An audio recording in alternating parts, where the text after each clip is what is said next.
Hey guys, my name is Geoffrey Fienberg and I am now a member of the Odds Checker team with weekly golf betting previews starting this week with the FedEx St. Jude Invitational. Excited to get it going. It's a WGC into the PGA Championship next week. Couldn't be more excited to be joining the Odds Checker team. It's a perfect marriage for me as I'm an avid user of the site, using the grids weekly to determine who has the best golf odds, where I like to do my golf shopping. I like having access to multiple books. I feel like my grandmother going through flyers every Monday morning as I am surfing Odds Checker, seeing the biggest line disparities in golf. Anyhow, this week, the WGC FedEx St. Jude Invitational. A lot of sponsors. It's great to have the St. Jude tie that they haven't lost with the WGC joining forces down in Memphis. I'm excited for this one as the top of the board. The market leaders, as we say, while very daunting, are ones I probably will have to be stepping away from this week. Jon Rahm, Justin Thomas, Rory McIlroy, Bryson DeChambeau, Patrick Cantlay. Those are our market leaders. They do what market leaders should do. They hit the ball long, they hit the ball straight. It is a premium for TPC Southwind. There is a lot of water on the course. There are a lot of incredibly long par fours on the course, and there aren't really a ton of par five opportunities. Two on the course, one of them essentially plays like a true par five. So birdie chances at a premium, ball striking, driving, accuracy. That is what I'm looking to target. I will have to go beyond that first range of players in the market and settle myself into a bit of a deeper range.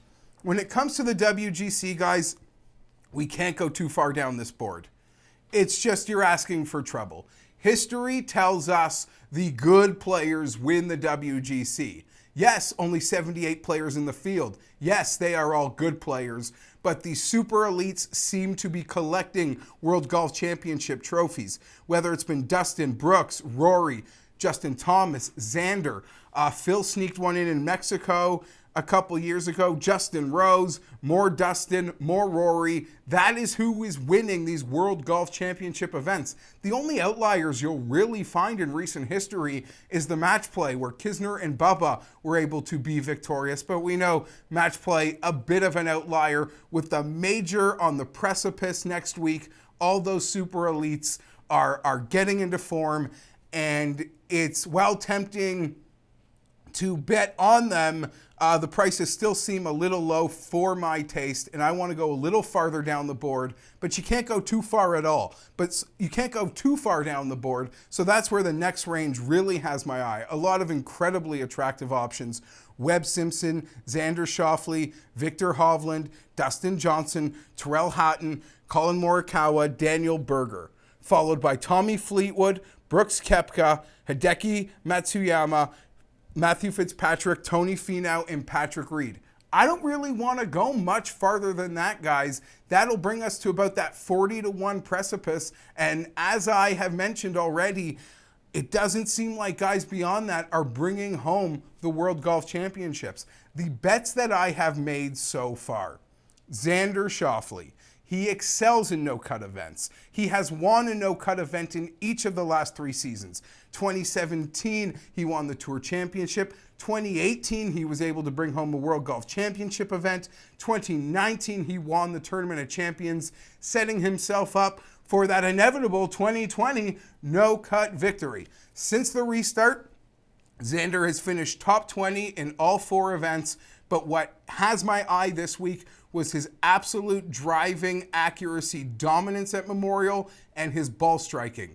Both skill sets that work perfectly for TPC Southwind this week.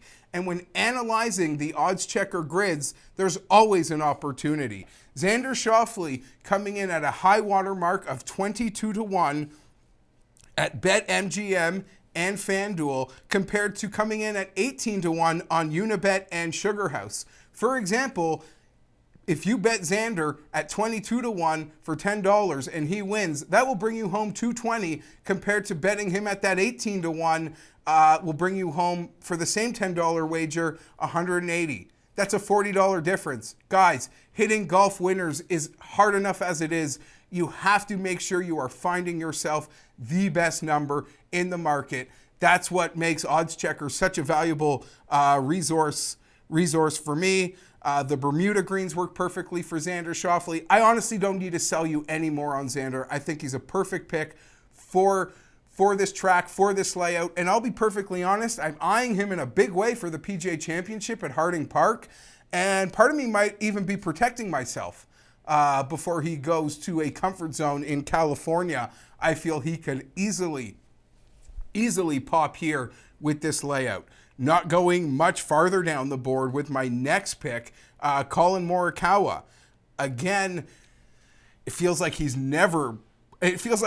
rarely got a distance putt for par at a course where he can excel with his driving accuracy and ball striking.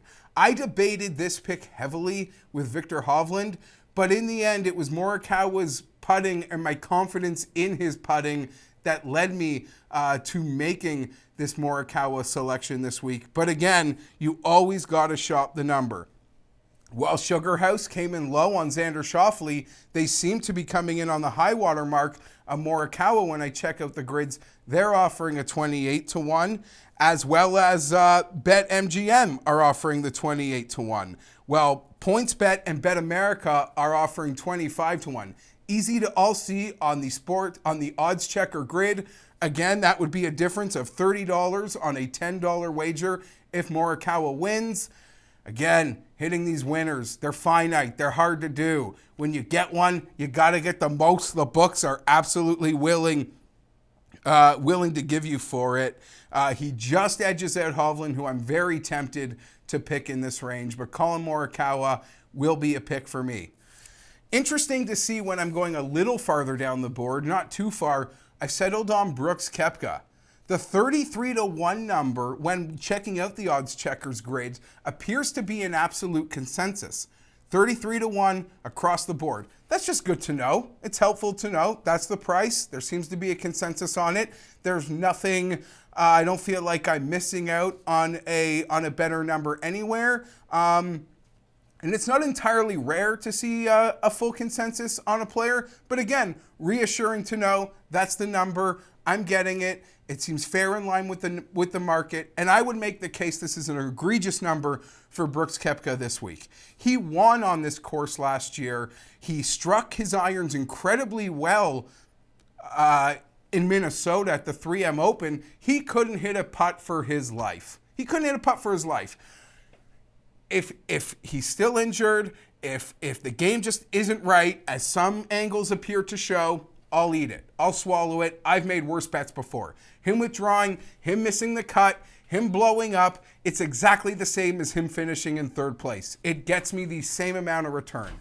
That being said, I'm confident in Brooks Koepka. When you compare this number on a course he won at last year to the number you could get on Brooks Koepka for the PGA Championship next week, it's fairly laughable.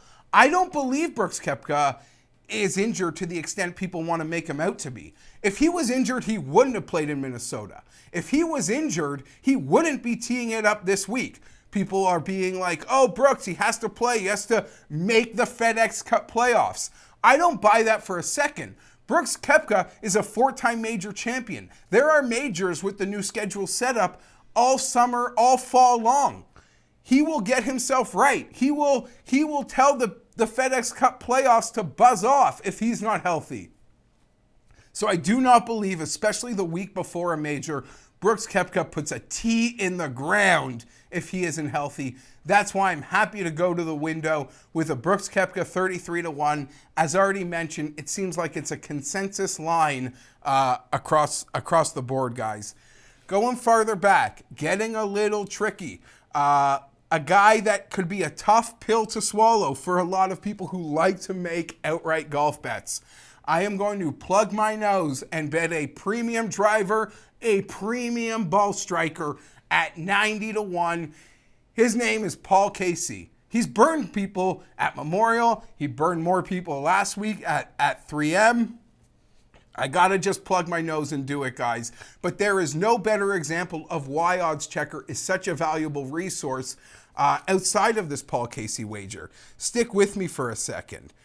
Paul Casey is 90-1 in certain spots. BetAmerica and ResortCasinos.com. 90-1 Paul Casey. But he's showing up as low as 66-1 at Sugar House and BetMGM. A $10 wager at 66-1 pays $660, while a $10 wager at 90-1 pays $900. That's a difference of $240, guys. Paul Casey winning, it's a big ask. But if he wins, I better get all the money a book is willing to give me for it. That's all I know. I am confident in Paul Casey. I do think he could also be a sneaky pick next week at Harding Park, where he did show some life in a match play a couple years ago. This has been a blast. I'm Geoff Fienberg. I'm looking forward to joining you again this week and throughout the entire golf season for oddschecker.com. See you there.